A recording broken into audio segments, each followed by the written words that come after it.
En Radio Portales presentamos Una Sola Voz, programa de la multigremial Fuerzas Armadas, Carabineros, PDI, Retirados y Montepiadas. Aquí se tratan los asuntos gremiales. Importantes invitados al panel. Una Sola Voz en Radio Portales de Valparaíso. Bienvenidos.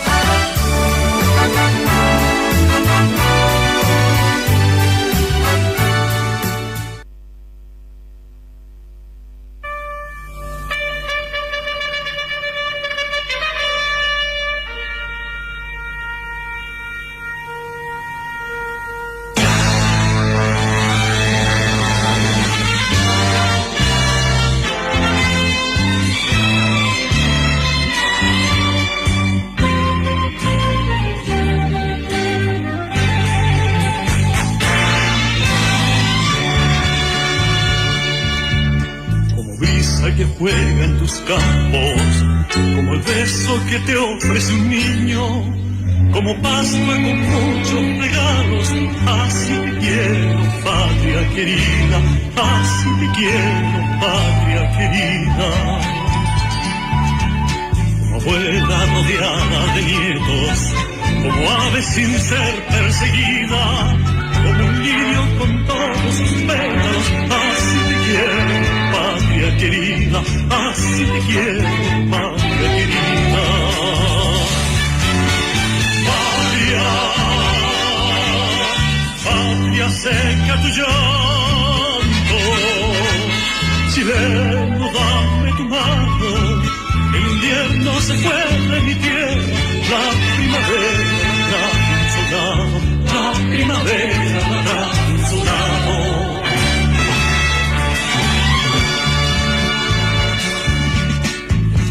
Olvidó su silencio, un soldado gritó: aquí está mi vida. El genteo ensayaba su canto, todo por ti, patria querida, todo por ti, patria querida. Patria, patria seca tu llanto, chileno, dame tu mano, el invierno se fue de mi tierra, la primavera la trajo un soldado, la primavera la trajo un soldado.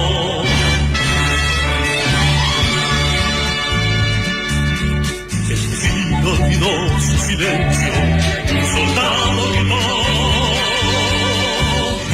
aquí está mi vida.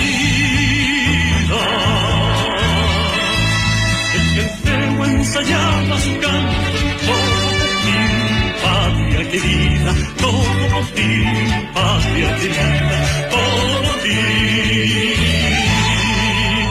patria, patria, patria querida.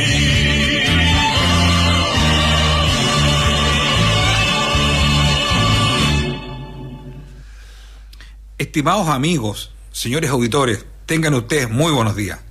Les saluda Carlos Fica en este sábado 12 de agosto, en nuestro programa Una Sola Voz, la voz del mundo militar en situación de retiro, que cada sábado, a contar de las 11, estamos con ustedes en Radio Portales de Valparaíso, la primera de Chile, conversando temas que interesan a nuestro sector y también del Chile de hoy. Poco complicado, pero en nuestro país. Invitamos a sintonizarnos en la quinta región, en 840 AM, y en 89.5 FM, y también desde cualquier lugar de Chile y del mundo estamos en internet, en portalesfm.cl. Ahí nos pueden sintonizar, repito, portalesfm.cl. Y el programa además lo pueden compartir después por redes sociales, Twitter, Facebook, WhatsApp, YouTube, porque queda grabado en nuestro canal YouTube. Y también los solicitamos que nos envíen o nos dejen ahí en el canal sus comentarios y aprovechen de suscribirse al canal. Hemos crecido bastante, pero siempre es importante seguir creciendo con el apoyo de todos ustedes. Al iniciar nuestro programa del día sábado de hoy, saludamos y agradecemos a quienes nos permiten estar con ustedes cada sábado. En primer lugar, a la Asociación Gremial de Oficiales de la Armada en Retiro y la persona de su presidente, don Marco Gallardo Pastore. A Radio Portales de Valparaíso, en la persona de don Claudio Alvarado. Muchas gracias, don Claudio, por vuestro apoyo técnico. Como cada semana saludamos a nuestros camaradas, viejos soldados, policías y también algunos civiles, más de 300 al día de hoy. Hombres y mujeres de tercera y cuarta edad que están cumpliendo injustas condenas en los centros penitenciarios de Punta Peuco, San Joaquín y Colina 1, y también en otros 15 penales del país, de norte a sur. También hacemos extensivos nuestros saludos a sus esposas y familiares, de quienes siempre estamos preocupados, y muchas de las cuales a esta hora se encuentran visitándolos o camino a los centros penitenciarios. Respecto a la historia, continuamos con nuestro ciclo, que recordamos acciones que reflejan lo que fue la dictadura comunista de Salvador Allende de los años 70 al 73. Hoy nuestro historiador nos recuerda que en agosto de 1973, mes que procedió el Día de la Liberación Nacional, estuvo cargado de diversos hechos de violencia y actos subversivos que nos acercaban a una guerra civil. Era lo que vivíamos el año 73.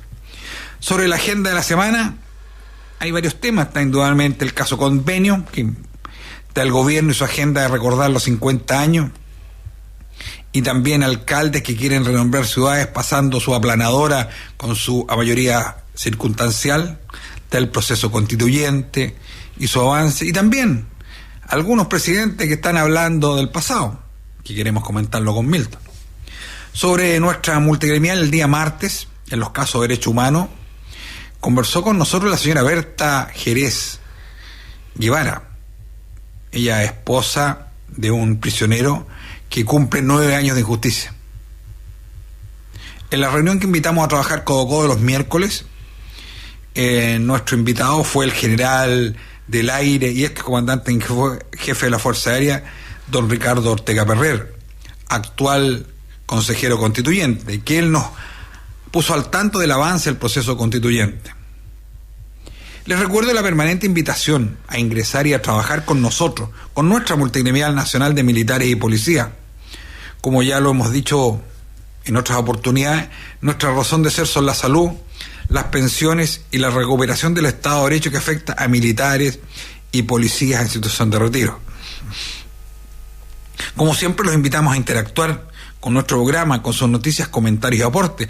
Para eso se pueden comunicar a nosotros al correo unasolavozmg@gmail.com o al fono WhatsApp 569-81-93-6540. Hoy nos acompaña nuestro director y panelista habitual, don Milton Iglesias. Bienvenido, Milton. Muy buenos días, Carlos, y a todos nuestros radioescuchas que nos acompañan siempre. Esperamos tener hoy día una muy buena jornada. Muchas gracias, Milton. También quiero saludar en el día de hoy en forma muy especial a nuestro panelista de muchas veces, el general don Yerko Rafo Cosina, que hoy día está de cumpleaños. General Rafo, nuestro saludo, nuestro agradecimiento por su entrega y un fuerte abrazo desde nuestro programa y de mi parte. ¿Milton? Bueno, me sumo también a los saludos hacia nuestro general y director de Multigremial. Mucha felicidad en este día, don Yerko Rafo. Gracias, Milton. También queremos enviar un saludo especial a quienes nos escuchan desde muchos lugares del mundo de Chile y que nos hacen llegar sus comentarios. Gracias, amigos, por escucharnos. Gracias, amigos, por recibir nuestras opiniones y por vuestra disposición. Un fuerte abrazo a nuestros auditores a lo largo de todas partes. Bueno, ahora queremos, al iniciar el programa, recordamos que el 15 de agosto del año 1965, la escampavía Janequeo de la Armada de Chile naufragó cuando trataba de auxiliar al patrullero Leucotón en el sector de Bahía San Pedro, a 60 millas al sur de Corral, donde fallecieron 52 hombres de mar. En el naufragio destacamos a 2 hombres, héroes en tiempo de paz, al cabo de máquina Leopoldo Oyer Florer y al marinero Mario Fuentealba Recabarren, quienes perecieron valerosamente en en el accionar a rescatar a varios de sus compañeros desde las aguas. Vaya nuestro recuerdo y homenaje a quienes fallecieron, y un especial homenaje a los héroes de la paz, Cabo Oyer y Marinero Fuentealba. Milton, ¿tú querías, Carlos, comentar algo? Justamente como tú dices, 52 marinos murieron y se salvaron solamente 18 de esta tremenda tragedia. Yo tengo acá un recuerdo del cabo primero Luis Alarcón, que fue el último superviviente de los tripulantes que abordaron en Talcahuano. Él relató que se embarcó en comisión en el Janequeo en calidad de buzo de salvataje. Ellos iban al rescate del Leucotón. Debió sumergirse para tratar de desenredar la cadena, pero el fuerte oleaje no pudo lograrlo. El cabo Alarcón dice que pese a la tragedia, él no quiso retirarse de la Armada y que luego se especializó en la búsqueda de cadáveres. Mira que noble, hasta el final. Él llegó, todavía creo está vivo, don Luis Alarcón, buzo de salvataje. Gracias, Milton. También queremos compartir con ustedes un recuerdo de su hermano, un amigo de la multigremial, el suboficial mayor en situación de retiro, don Gabriel Fuentealba. Bienvenido, don Gabriel. Buenos días, estimados radioescuchas del programa Una Sola Voz de Radio Portales. Soy el suboficial mayor en condición de retiro, Gabriel Fuentealba Recabarren, hermano del marinero Fuentealba. El próximo martes 15 de agosto se cumplen 58 años de la tragedia del escampavío Janequeo, fecha en la cual Oyer y Fuentealba, nuestros héroes de la paz, tuvieron un desempeño valiente y temerario, acción que les valió entregar la vida después de haber salvado a muchos camaradas de armas, gesta que se encuentra escrita en las páginas de oro de nuestra Armada. El próximo viernes 18 de agosto se efectuará en la Escuela de Grumetes una ceremonia en conmemoración de esta gesta, como se ha efectuado ininterrumpidamente durante 21 años, desde que fueron trasladados los restos mortales de estos dos héroes a un patio memorial el año 2002.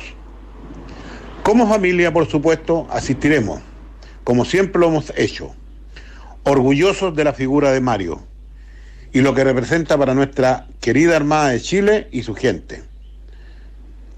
Los recuerdos más dolorosos que tengo de ese 15 de agosto de 1965 fue cuando, siendo aprendiz a marinero, teniendo 16 años, después de la recogida en la formación de las 21 horas, nuestro instructor de la primera división, sargento artillero Villagrán, dice: aprendiz Fuentealba, salga de la fila. Frente a nosotros se encontraba nuestro oficial de división, teniente segundo, don Gabriel Lafuente Escobar. Me pone la mano en el hombro y me dice: Fuentealba, en la vida hay que aceptar las cosas buenas y malas. Hasta ahí alcancé a escuchar porque rompí en llanto. Recuerdos que hasta el día de hoy me emociono y aún recuerdo con mucha tristeza. Muchas gracias. Muchas gracias a usted, don Gabriel. Es un honor para nosotros recordar a estos héroes. Continuando con nuestro programa del día de hoy, Milton, ¿qué nos puedes informar de lo que sucede con nuestros camaradas militares prisioneros políticos? Carlos, esta semana ha ingresado otro carabinero y ya pasamos a contar 303 prisioneros y sumando, porque también hubo varios fallos más. Y así que hay mucha gente que está esperando en este momento el cúmplase. Son más de 100 los que vendrían. Las organizaciones que apoyan siguen trabajando en silencio, pero en forma muy eficiente. Solo agradecer a Sofaragé, Promoción 72 Escuela Naval, las madrinas, al Círculo de Coroneles de la FACH, al Expreso de la Libertad Perdida y Aviadores por Siempre. Y por supuesto a nuestros ángeles permanentes, que son las podólogas Ana Aguilera, Fabiola Aracena y Patricia Arriagada. Muchas gracias por todo lo que hace.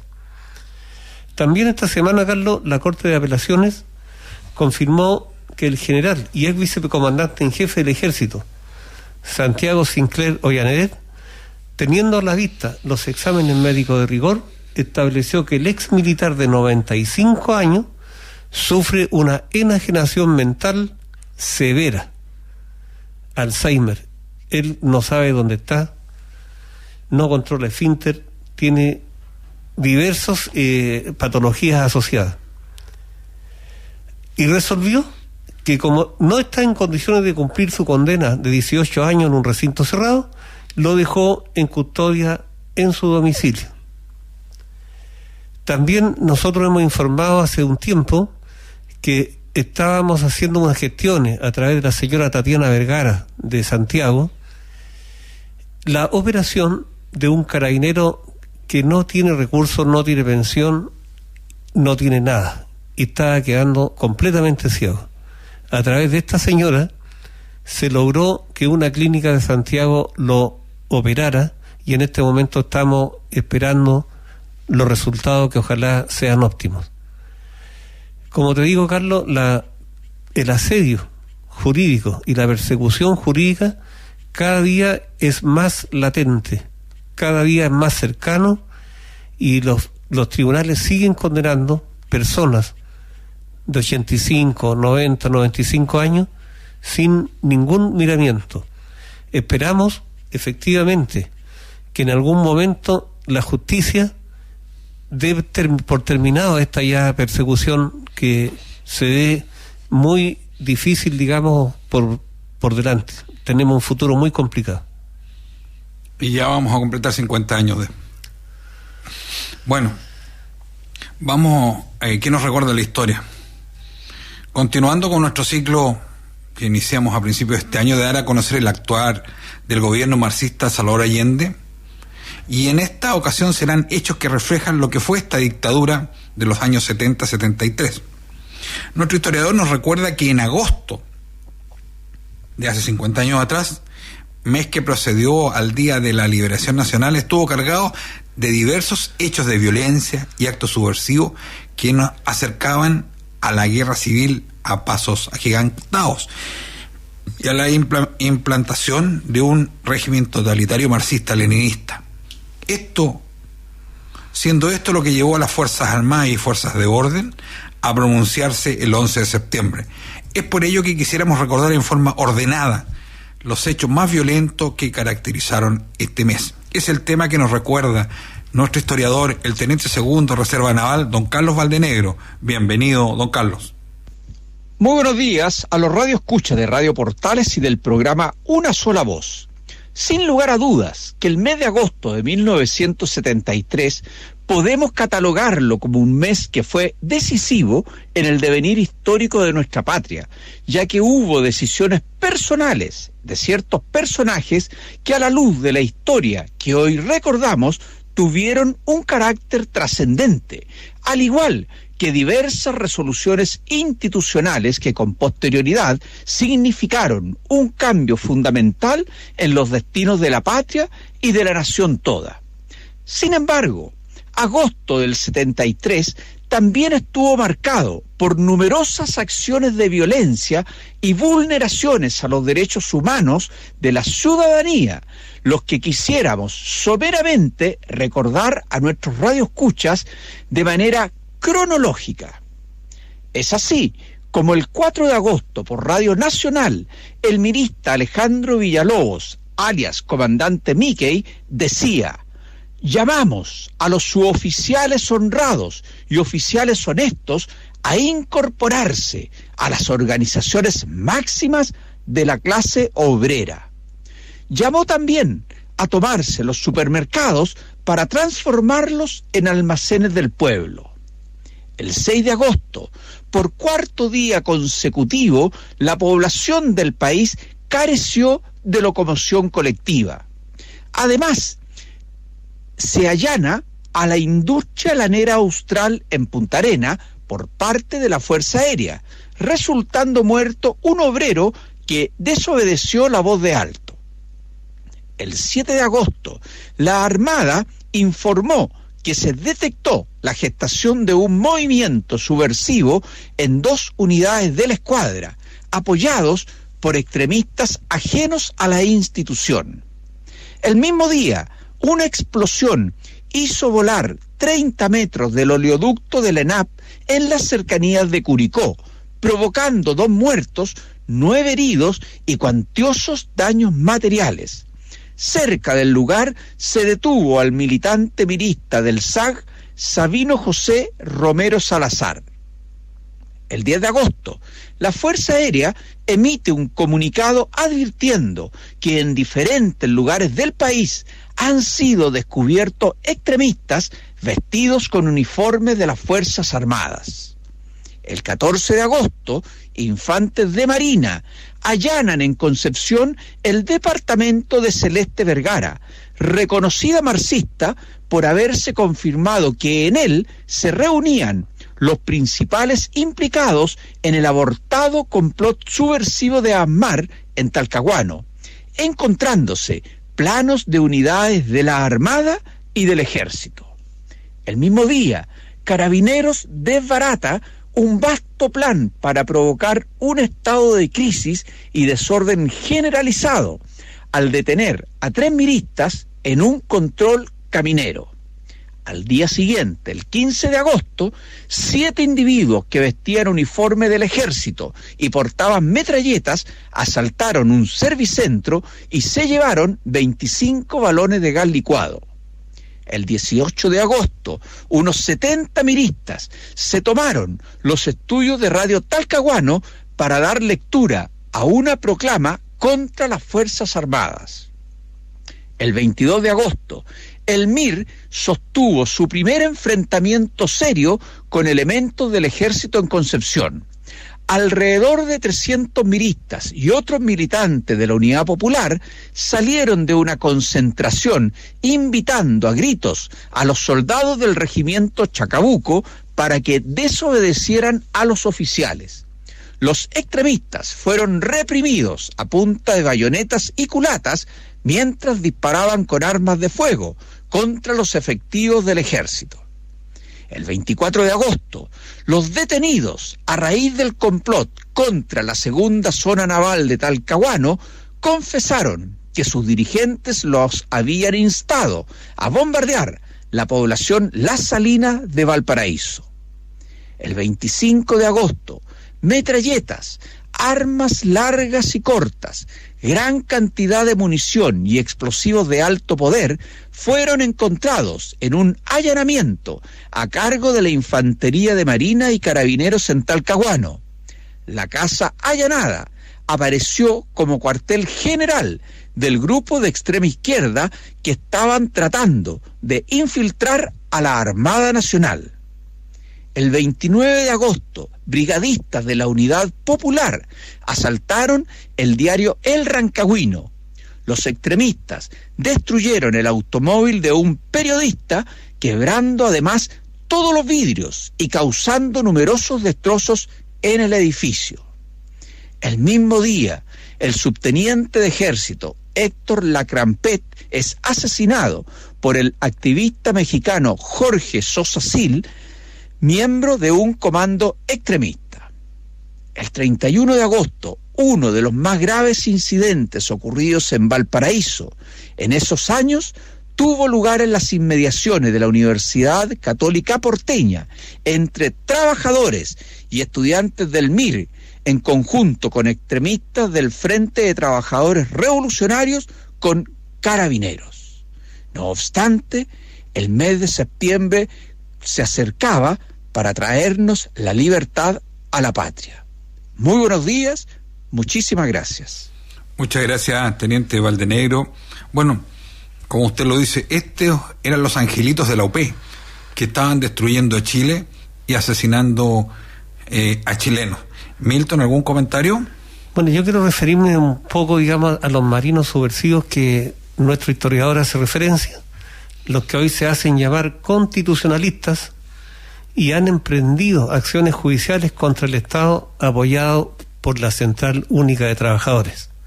Y por supuesto, persiguen altas indemnizaciones.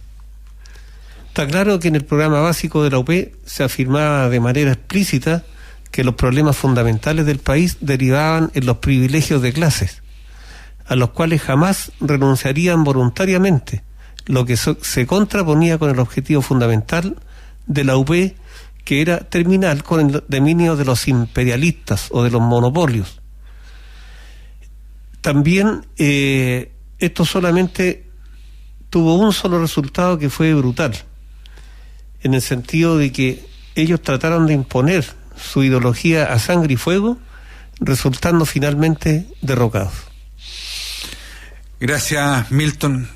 Importante que nuestros auditores recuerden estas cosas para que no las volvamos a repetir. Bueno, respecto a la agenda semanal, hay varias cosas. Está el caso convenio, que, digámoslo por su nombre, es un caso de inmoralidad en el gasto público.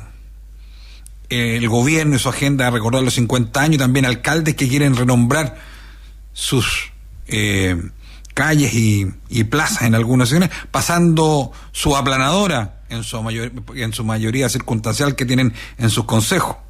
El caso Santiago, en Viña también quieren hacer algo así. El proceso constituyente hizo antes, y algunos presidentes que están hablando del pasado. Respecto al caso convenio y movilidad en el gasto público, ya cayó Jackson. En el día de ayer cayó. La verdad es que él estuvo en 2 ministerios y no tuvo una buena gestión. Respecto a esto, el caso convenio, alguna información del día de ayer, iban ya 270.000 millones por estas instituciones privadas que habían sido creadas para defraudar al erario nacional. Y estos fondos en general iban a cosas concretas, a cosas poblacionales, a cosas a ayudar a la gente de real necesidad, y estos personajes se las llevaron para la casa. Milton, ¿algún comentario? Bueno, está muy claro, extremadamente claro, ya que esta es una macro apropiación de recursos públicos que fueron ejecutados no por casualidad. Esto fue completamente planificado, pero de principio a fin. Es imposible, digamos, que toda esta defraudación se le ha ocurrido a una sola persona en forma aislada. Esto está claro que es un procedimiento, un mecanismo, como lo han llamado. Oye, y a mí una cosa que me cuesta entender. De repente uno castiga o sataniza a quienes lo hicieron, pero también hay que sancionar a las autoridades que no fueron capaces de controlar en que se estaban usando los recursos, como son los core, como son los gobernadores regionales, como son los subsecretarios, los jefes de servicio y los ministros finalmente. Bueno, respecto a esto, había una acusación constitucional que presentó el Partido Republicano. El Partido Republicano, después de que se produjo la renuncia de Jackson en el día de ayer en la tarde, no va a presentar esa acusación constitucional contra Giorgio Jackson. También queremos compartir con usted algún comentario que nos hizo llegar nuestro amigo y panelista casi habitual, don Gonzalo Ibáñez, respecto a lo que está pasando en nuestro país. Bienvenido, Gonzalo, y gracias una vez más por tu comentario. Santiago, de Chile, la dictadura del proletariado. No de otra manera puede calificarse la decisión del Consejo Municipal de la Comuna de Santiago de cambiar el nombre de calles, plazas y puentes de la comuna para recordar a algunos caídos en los enfrentamientos consecutivos al pronunciamiento militar del día 11 de septiembre de 1973. Por supuesto, no se trata de un auténtico proletariado, sino de la cúpula del Partido Comunista que se arroga ese nombre y suplanta a los verdaderos proletarios. Y como quedó demostrado allá donde ese partido llegó al poder e impuso esa dictadura, quienes más la sufrieron fueron los verdaderos proletarios, hasta el punto de que corresponde denominarla dictadura contra el proletariado. En ese ánimo se impuso la votación que comentamos, una decisión de la cúpula del Partido Comunista en esa comuna al cual pertenece la alcaldesa Iracy Hasler, y para nada contribuir a la paz social y al bienestar de los más pobres de esa comuna, sino simplemente para ocultar tanto el fracaso del régimen comunista de hace 50 años como el del régimen ahora en el poder, marcado por la corrupción galopante que lo afecta y que ha terminado por ahora en la pérdida de miles de millones de pesos a través del subterfugio de falsas fundaciones. A los comunistas, los problemas reales de la gente, en especial de los más pobres y vulnerables, los tienen sin cuidado. Su único interés es, como hace 50 años, alcanzar el poder total de manera de hacer sus designios sin ninguna oposición. Y para eso no vacilan en utilizar como instrumentos de lucha a los más pobres, con el resultado que ya la historia largamente denuncia. Donde conquistaron el poder, se volvieron hacia los proletarios y en sus caras les dijeron: si te he visto, no me acuerdo. Ellos fueron los principales culpables de haber obligado a las Fuerzas Armadas y Carabineros a asumir el poder hace 50 años. Que asuman hoy sus propias responsabilidades antes de volverse jueces de otros. No nos engañemos entonces acerca de cuál es el verdadero motivo para estos cambios de nombres. Muchas gracias, Gonzalo, por tu interesante comentario que nos retrotrae a lo que vivíamos en ese tiempo, y hoy día también como quieren, en base a una mayoría circunstancial que tienen, renombrar todos en Santiago, cantidad de nombres de calles que querían poner con gente que no los representa a nadie, y la ciudadanía en muchos de esos lugares se está oponiendo porque no están de acuerdo que una mayoría circunstancial le vaya a poner el nombre de su calle a alguien que no representa a nadie. Milton, ¿algún comentario? Oye, afortunadamente los habitantes de una calle se opusieron, pero lo que pasa aquí de que la alcaldesa, a través de mentiras, está imponiendo esto. Estamos hablando de la de Santiago o la de Viña, porque en Viña también estaban haciendo... La de Santiago. Claro. Entonces la señora dijo que la sociedad civil lo había pedido. Era una mentira, porque la calle Namur, por ejemplo, se opuso.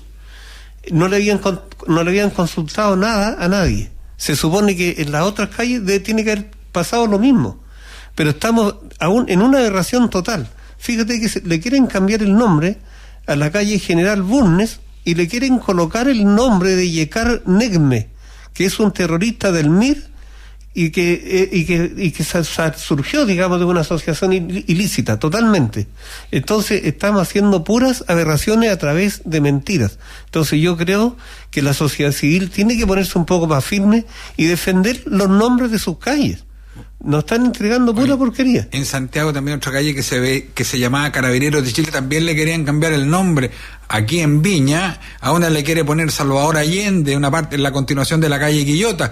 Entonces yo no sé si fueran ejemplos, si fueran gente que haya traído progreso para el país, si hay gente que haya unido a Chile, ya. Pero aquí no es el caso, po. Es la imposición del plan que ellos tienen de construir el país y armarlo como ellos quieren. Esa es la situación. Ellos pasan la aplanadora cuando quieren, pero cuando hay una mayoría circunstancial de otro lado, no les gusta. Bueno, ¿algún otro comentario al respecto?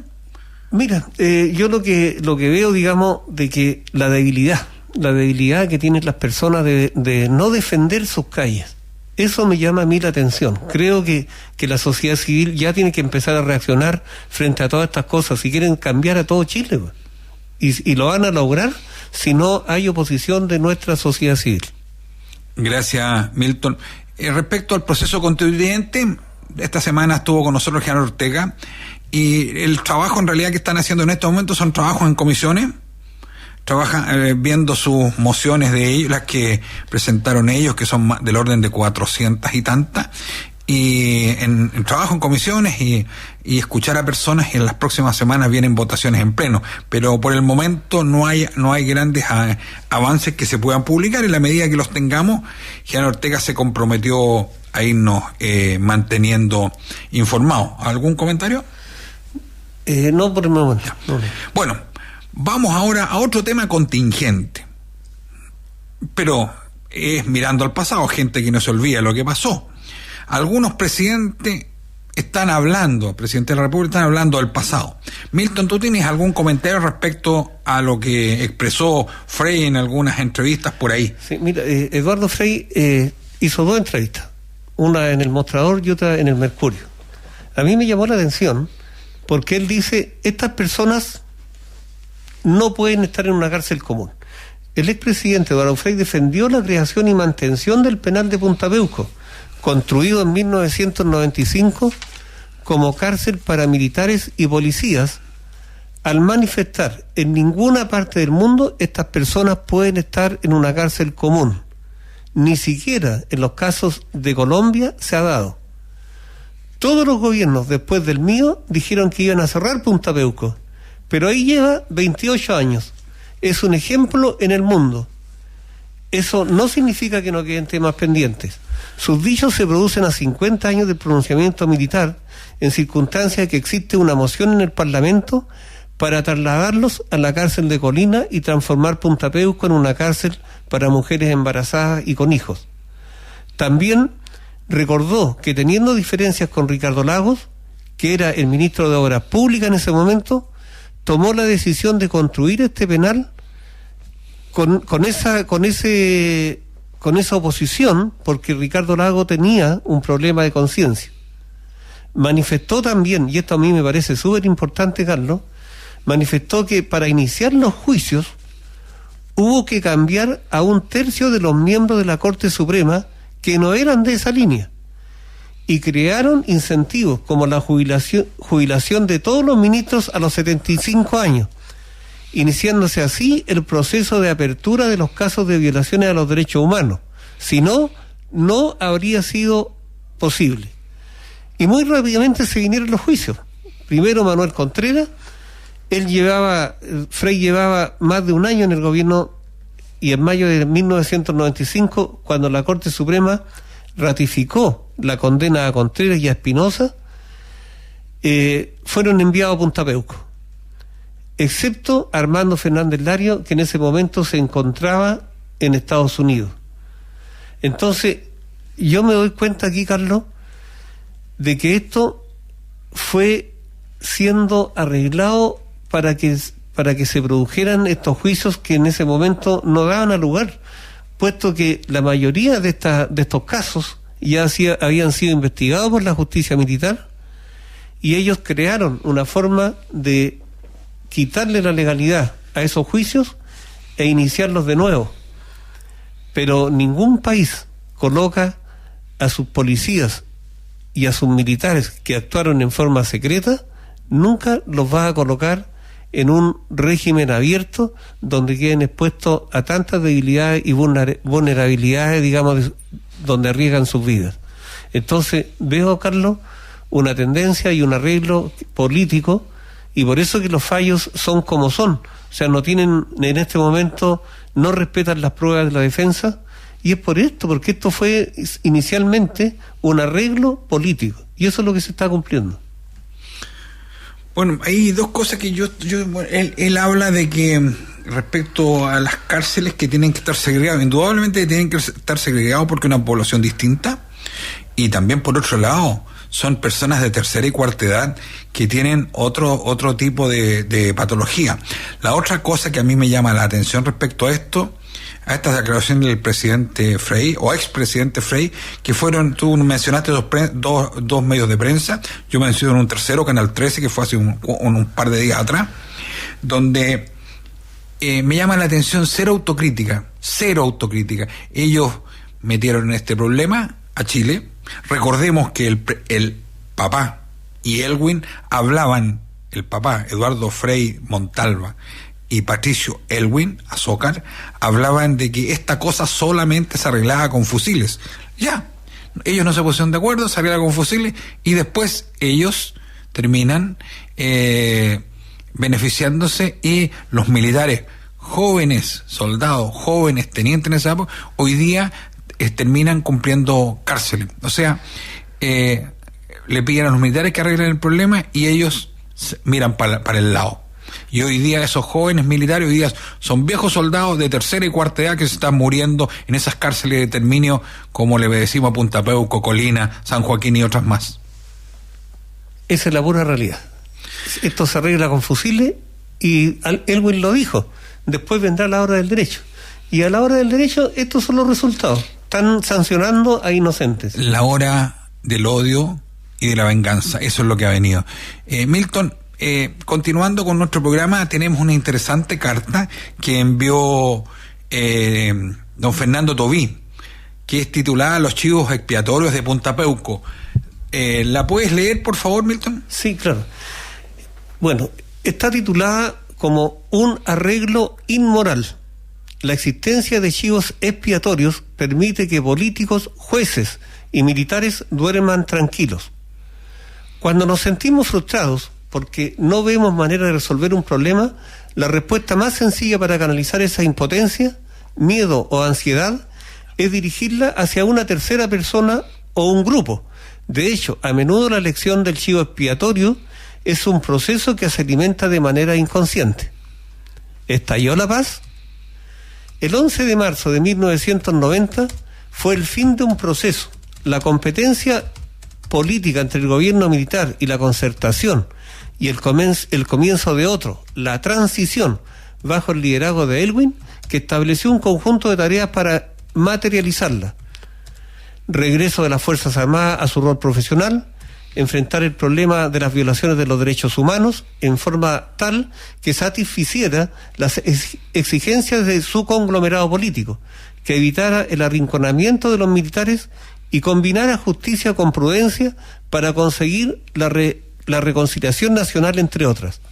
La primera prioridad se puso en la normalización de las relaciones entre el poder político y las Fuerzas Armadas. Por la parte militar, la fuerza del legalismo y la tradición profesional de las Fuerzas Armadas se tradujo en que la continuidad de un rol político-militar no estuvo nunca entre los objetivos militares, con lo que quedó descartada la posibilidad de un nuevo golpe de Estado. Elwin se movió rápido, no derogó la ley de amnistía de 1978 y, para tranquilizar a sus socios de más de la izquierda, lanzó el concepto de las leyes cumplido: esclarecer la verdad, que se haga justicia en la medida de lo posible y venga después la hora del perdón, para lo cual se constituyó la Comisión de Verdad y Reconciliación, que incluía la pretensión de enjuiciar el régimen pasado o a las Fuerzas Armadas. Así se conformó la Comisión Rettig, cuyo trabajo fue completamente complementado con una intensa presión política y de los juristas del mundo de la concertación que hizo suya el presidente, quien afirmó que la ley de amnistía de 1978 no impedía investigar hasta llegar a la identificación de los culpables y que ello era condición previa a su aplicación.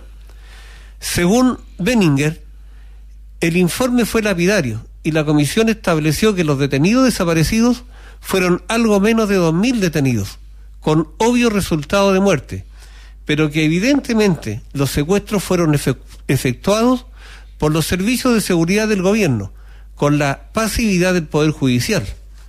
El informe rechazó en forma categórica la moción de que Chile hubiese vivido un estado de guerra interna. Así se estableció sin duda ni réplica lo que pasó a denominar la verdad histórica y global sobre lo ocurrido, resolviendo uno de los problemas más conflictivos de derechos humanos y de la incisiva movilización de las agrupaciones de familiares, dirigida por personas de reconocida cercanía con el Partido Comunista y la extrema izquierda. En septiembre de 1980 el Partido Comunista efectuó un cambio adoptando la estrategia denominada, comillas, de rebelión popular de masas, que incluía el uso de la violencia y los aparatos militares para derrocar el régimen, que más tarde derivó en la creación de las milicias rodriguistas y del Frente Manuel Rodríguez, conformando un proceso de masas político, ideológico, moral y cultural, organizativo, civil, militar y paramilitar, que se engrana con toda la actividad del pueblo. Esta reorientación de la lucha clasifica bien la variación de las bajas entre los grupos militares que luchaban contra el gobierno militar. Los primeros combates fueron entre los agentes del Estado en sus diversas configuraciones y el MIR, que actuaba desde la clandestinidad y cuyas bajas lo llevaron a la derrota militar y desaparición.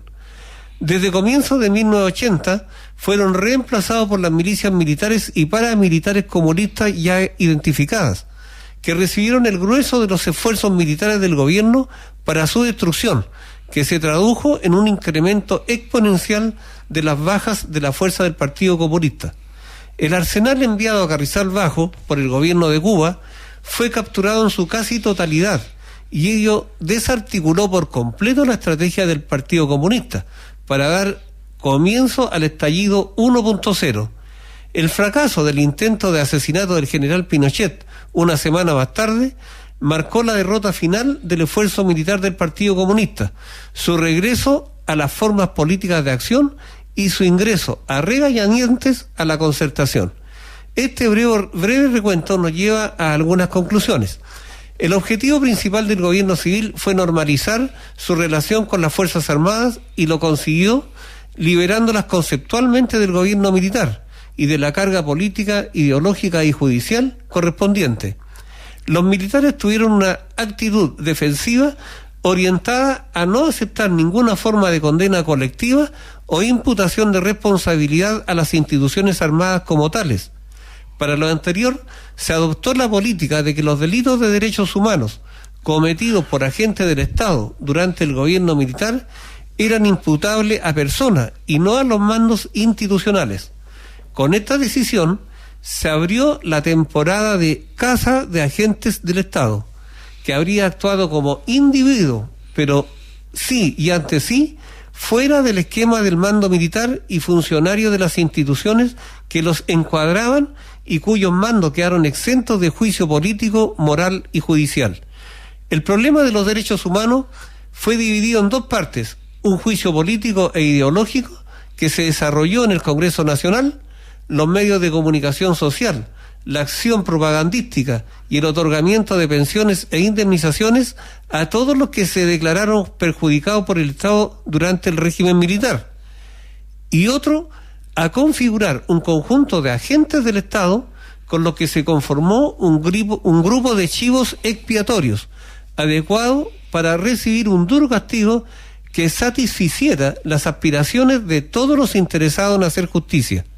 El Poder Judicial, culpado de haber sido cómplice de los atropellos de los derechos humanos durante el gobierno militar, fue neutralizado mediante un enérgico reemplazo de los miembros de la Corte Suprema y una reforma judicial que incorporó a jueces políticamente correctos, con credenciales democráticas, respaldada por una barrida de agentes que fueron sometidos a juicios rápidos y encarcelados con legislación ad hoc e interpretada favorablemente para los fines del gobierno. Chile, país de hermanos, las decisiones concertadas, ilegales e inmorales del conjunto de las nuevas élites políticas, oficialistas y de oposición, construyeron en los bordes de los posibles un esquema basado en chivos expiatorios, con el silencio aprobatorio de los mandos militares que se sentían implicados por los excesos cometidos. Los viejos y nuevos políticos entraron en un ejercicio de democracia de los acuerdos, funcional al momento político, pero lejano a la ética pública y la responsabilidad política. La implacable captura y encierro de las bestias permitió y sigue permitiendo que los políticos, los militares y los jueces duerman tranquilos y en paz entre ellos. Es la función de los chivos expiatorios. La violencia destructiva y homicida del estallido 2.0 es hija de esta hipocresía devenida en corrupción. Firmado Fernando Tobí García. Muchas gracias, Milton. Muy interesante la carta que está en nuestro canal en nuestros canales de redes sociales, y Multigremial la subió y comparte en todos sus detalles. Ya vamos llegando a la parte final de nuestro programa. Queremos compartir con usted el comentario de nuestro presidente, don Pedro Beas. Bienvenido, don Pedro. Estimados auditores, Muy buenas tardes. Al iniciar nuestra conversación de la semana, quisiera apoyarme en parte de un excelente artículo escrito por Karin Erzberger, quien comenta, comillas, confianza en la esperanza firme que se tiene en alguien o algo. Desde la perspectiva de un país, confianza es creer en la buena fe de quienes gobiernan y dirigen las instituciones. No hay código de conducta o reglamento que pueda garantizar esa buena fe en el actuar de una autoridad, pero es el mínimo que se espera de quien nos representa en el Estado, según Kant, en la buena disposición a cumplir la ley. Perdida la confianza, la democracia se envilece porque la fe pública es esencial para el funcionamiento de un Estado de Derecho.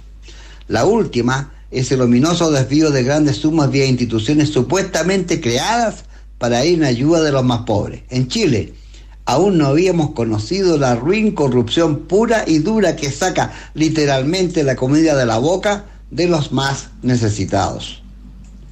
Es verdad lo que dice y comenta doña Karin, sobre todo si esta negra acción la realizan planificadamente quienes venían a barrer con la corrupción y las sinvergüenzuras. La gravedad de lo señalado no es solo el hecho del robo en sí, o dicho de otra manera, inmoralidad en el gasto público, sino, dado la inmensa cantidad de dinero robado, esto constituye un verdadero peligro para quienes aspiran a continuar viviendo en un país libre de los tentáculos opresores de los marxistas totalitarios. La justicia, estimo, no nos da ninguna garantía de que vayan a develar toda la trama de este robo organizado, según parece desde altos niveles. Tampoco las innumerables ramificaciones que deben existir, y lo más importante, recuperar los dineros robados y condenar a todos los implicados, partiendo por quienes tenían la responsabilidad de cuidar los dineros que se dicen fiscales, pero que en realidad pertenecen a todos los chilenos, pues provienen de los impuestos que se pagan al comprar simplemente pan, azúcar, aceite, benzina y todo aquello que usted, señor o señora auditor, requiere diariamente para vivir. Por esto, no es nuevo para militares y policías. Recuperación del Estado de Derecho es el primer objetivo consignado en el documento denominado Consolidado de Demandas Gremiales de Multigremial. Y esto es así, pues en opinión de militares y policías en retiro, no existe en Chile un verdadero Estado de Derecho. La justicia para juzgar militares y policías, que en el pasado el propio Estado y las instituciones armadas enviaron a combatir guerrilleros y extremistas, no cumple ni aplica leyes vigentes, con lo que se materializaría el delito de prevaricación. Juzga a veteranos del 73 mediante un procedimiento procesal penal abolido décadas atrás por no permitirse ejecutar un justo proceso e impedir la existencia del principio de igualdad ante la ley. Cuando es posible condenar a una persona, se le condena, pero si no lo es, entonces los jueces condenan por presunciones o inventan lo que se conoce como ficción jurídica, o sea, se inventa una simple mentira. Y no es la única crítica al Poder Judicial. En fecha reciente, la tercera sala de la Corte Suprema anuncia una nueva sentencia con efectos generales, según señala don Jorge Sutil, quien comenta: en nuestro sistema jurídico, estas sentencias infringen la ley, vulneran principios básicos del debido proceso y subvierten el orden democrático. Parafraseando doña Karin, perdida la confianza en la justicia, el noble acto de juzgar se envilece. Lo triste de esta situación es que ningún chileno esta vileza lo deja sin dormir. Es un actuar corrupto que a nadie preocupa. Por otra parte, el capitán de navío don Fernando Tobí García acaba de publicar un artículo titulado Los chivos expiatorios de Punta Peuco, un arreglo inmoral, y en el cual señala: la existencia de chivos expiatorios permite que políticos, jueces y militares duerman tranquilos. Cuando nos sentimos frustrados porque no vemos manera de resolver un problema, la respuesta más sencilla para canalizar esa impotencia, miedo o ansiedad es dirigirle hacia una tercera persona o grupo. De hecho, a menudo la elección del chivo expiatorio es un proceso que se alimenta de manera inconsciente. En su artículo, Tobí nos alumbra de cómo, desde los primeros tiempos del señor Elwin hasta nuestros días, todo se ha ido alineando para que las penas del infierno, caigan sobre este reducido y valiente grupo de chilenos a quienes debemos la vida y el vivir actualmente en libertad. Sí, vivir en libertad nosotros, nuestros hijos y nuestros nietos. Volvamos con doña Karen. Comillas. Una vez superada la etapa de las actuales autoridades, sería muy notable y prueba de solidez como país que los chilenos salgamos fortalecidos, que el impacto transversal de tanta tropelía nos lleva a recuperar nuestro sentido de nación y pertenencia. Cierre de comillas. Por nuestra parte, quisiéramos agregar que todos nosotros, políticos, jueces, militares y policías, sí, militares y policías de ayer y de hoy, debemos realizar un acto de contrición. Unos por haber abusado de su poder y haber masacrado a personas incapaces de defenderse ante incontrastable poder abusador, y otros por la cobardía de haber abandonado a chilenos que, en el cumplimiento de órdenes superiores, debieron dar férrea y sucia lucha contra guerrilleros y extremistas chilenos y extranjeros, que solo querían destruir la nación y avasallar al chileno de bien. Muy buenas tardes. Muchas gracias, presidente, por su comentario. Milton, tus últimas palabras para despedirte, por favor. Al despedirme, Carlos, quiero reiterar que todos los juicios a militares fueron previo arreglo político, que es la primera causal de la injusticia que sufren nuestros militares. Con un gobierno justo y pro todavía se puede corregir. Tengan ustedes muy buenas tardes. Muchas gracias, Milton. Muchas gracias a nuestros panelistas virtuales. A ustedes, amigos auditores, los invitamos a sumarse a nuestros programas en las redes sociales los días martes y miércoles para estar informados de nuestro sector y ser difusores en vuestros círculos de contactos y familia de lo que vivimos y lo que se aprecia en el horizonte, que se aprecia bastante nuboso. Si bien se fue Jackson, el tema de la inmoralidad en el gasto público es grande y seguramente seguirán apareciendo conejos del sombrero de mago. Respecto al proceso constituyente, atentos al proceso y a su avance y que no nos encuentre desprevenidos. Agradecemos vuestra sintonía y nos volvemos a encontrar el próximo sábado 19 de agosto, si Dios así lo quiere. Tengan ustedes un buen fin de semana y muy buenas tardes.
En Radio Portales hemos presentado Una Sola Voz, programa de la multigremial.